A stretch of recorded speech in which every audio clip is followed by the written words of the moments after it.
পঞ্চায়ত নিৰ্বাচনৰ প্ৰচাৰত ৰিণিকী ভূঞা শৰ্মা জালুকবাৰী বিধানসভা সমষ্টিৰ অন্তৰ্গত মালিগাঁৱত প্ৰচাৰ সভাত অংশগ্ৰহণ বিজেপি মিত্ৰজোঁটৰ প্ৰাৰ্থীসকলৰ হৈ চলালে প্ৰচাৰ অভিযান উন্নয়নৰ স্বাৰ্থত সকলোকে বিজেপিক ভোট দিবলৈ আহ্বান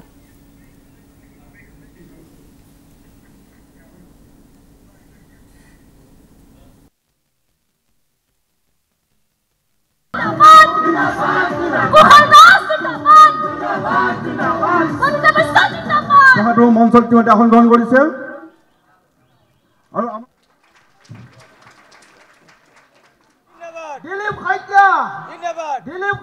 7 তাৰিখৰ আগত আমি সকলোৱে বিভিন্ন ধৰণৰ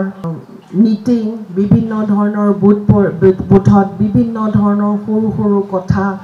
কেনেকৈ আমি ভাৰতীয় জনতা পাৰ্টিক কেনেকৈ আমি ভোটটো প্ৰদান কৰিব লাগে কেনেকৈ আমি এটাও যাতে ভোট আমি মিছ কৰিব নালাগে ইয়াত আহি মোৰ আজি এটাই ভাল লাগিছে যে যেতিয়া ক'লে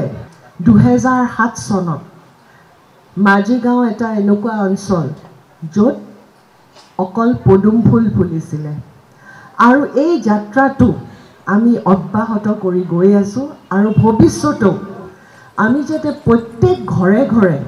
আমাৰ যাতে পদুম ফুল আমাৰ ফুলে এই ভাৰতীয় জনতা পাৰ্টিৰ যিখন পতাকা প্ৰত্যেক ঘৰৰ ঘৰে ঘৰে ওপৰে যাতে আমি